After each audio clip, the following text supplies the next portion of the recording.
بسم اللہ الرحمن الرحیم۔ السلام علیکم۔ یہ پارٹ 16 ہے۔ آج ہم آپ کی خدمت میں کتاب پیش کر رہے ہیں جوگی، مصنف انوار صدیق، آواز وریشہ، پیشکش دکھیا پاکستان۔ دیگر معلومات اور کتابوں کے لیے آپ رابطہ کر سکتے ہیں 0300291960 پہ محمد اظہر لطیف سے۔ تو آئیے پیش ہے پارٹ نمبر 16۔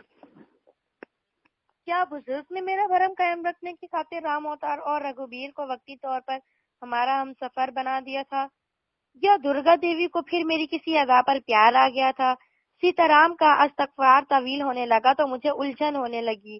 رگھوبیر اور رام اوتار کس طرح آئے اور کس طرح غائب ہو گئے یہ ایک الگ بات تھی، لیکن میں درگا کی وجہ سے سیتا رام سے خائف تھا۔ اس نے مجھے وشنو مہاراج کے چاپ کا مشورہ دے کر مہان شکتیوں کا مالک بنا دیا۔ اس کی مرضی شامل نہ ہوتی تو میں شاید اتنی آسانی سے اس چاپ کو مکمل نہ کر سکتا۔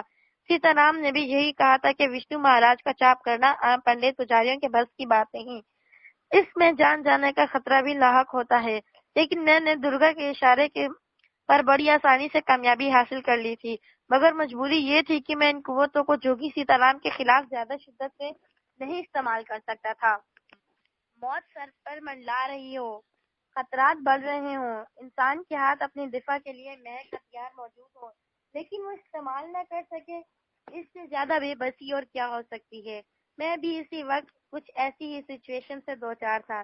میرے دل میں یہ خیال سربھار رہا تھا کہ بزرگ نے دادا جان کی ایما پر میری فرضی کہانی کو نبھانے کی خاطر میری مدد کی ہوگی۔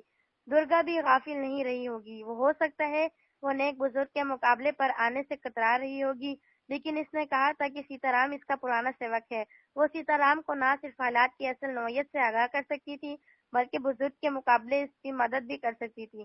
میں درمیان میں پس کر رہ جاتا، میرے ذہن میں خیالوں کا ہجوم ٹھاٹھے مار رہا تھا۔ میں مختلف نتائج پر غور کر رہا تھا جب اچانک بزرگ کا ہوا ایک جملہ میرے ذہن میں صدائے بازگشت بن کر گونجنے لگا۔ اس نے ایک موقع پر کہا تھا، ناعاقبت اندیش عقل کے اوندھے، تو کیسا مسلمان ہے جو خدا کے مقابلے میں ایک کافر سے خوفزدہ ہو رہا ہے؟ بد کردار، اگر تھوڑی سی بھی حیا باقی رہ گئی ہو تو جا کر کہیں چلو بھر پانی میں ڈوب مر۔ مجھے اپنی غلطی کا احساس ہوا۔ میں نے زندگی بچانے کی خاطر سیتا رام سے سمجھوتا کر کے یقیناً بزدلی کا ثبوت دیا ہے۔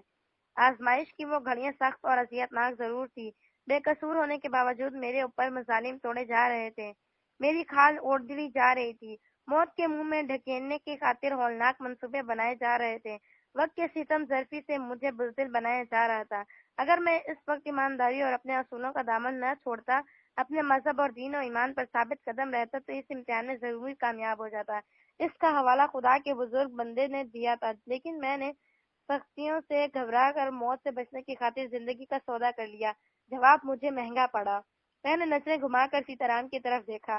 وہ ابھی تک آنکھ بند کیے تھوڑی سینے سے لگائے کسی دوسری دنیا کی سیر کر رہا تھا۔ اس کے ہونٹ بدصورت تیز تیز حرکت کر رہے تھے۔ میں نے دل کڑکڑا کر ایک فیصلہ کر لیا، آئندہ میں سیتا رام کے مقابلے گھٹنے نہیں ٹیکوں گا۔ درگا نے صرف یہی بندش لگائی تھی کہ میں سیتا رام کو صفحہ ہستی میں سے مٹانے کے خیال بھی دل میں نہ لاؤں، لیکن ایسی کوئی شرط عائد نہیں کی تھی کہ میں اس کے سامنے اپنی طاقت کا مظاہرہ نہ کر سکوں۔ میں ابھی مستقبل کے بارے میں ایک ٹھوس لائحہ عمل کر رہا تھا جب سیتا رام آنکھیں کھول دی۔ اس کی آنکھیں شعلے اگل رہی تھی، وہ کسی زخمی سانپ کی طرح بار بار بل کھانے لگا۔ اس کی ظاہری کیفیت بتا رہی تھی کہ وہ آخر کسی نتیجے اختت کرنے کی مراحل سے گزر رہا ہے۔ اس نے اپنے منتر کے ضد سے کچھ کڑیاں ایسی ضرور تلاش کر لی تھی جو ترتیب پا جاتی تو شاید وہ صورتحال کی سمے تک پہنچ جاتا۔ میں نے اسے راہ بھٹکنے کی کوشش کی۔ گرو، میرا خیال ہے کہ تم فی الحال پنڈت رام کشن کے دھیان کو ذہن سے نکال دو۔ سیتا رام نے میری بات سن کر تیزی سے میری طرف نظریں گھمائی، ہونٹ چباتے ہوئے بولا، تم مجھے دشمن کی طرح سے آنکھ موندلے کے نہ مشورہ دے رہا ہے؟ بات سمجھنے کی کوشش کرو گرو۔ میں بڑی خوبصورتی سے بات بنائی، جب تم کو وشواس ہے کہ رام کشن تمہارا مقابلہ نہیں کر سکتا تو کیوں بیاکل ہو رہے ہو؟ اس کے وہ دو آدمی تم سے ڈر کر بھاگ گئے، کیا یہ تمہاری شکتی کا کمال نہیں تھا؟ تو کیا بنانے کی کوشش کر رہا ہے؟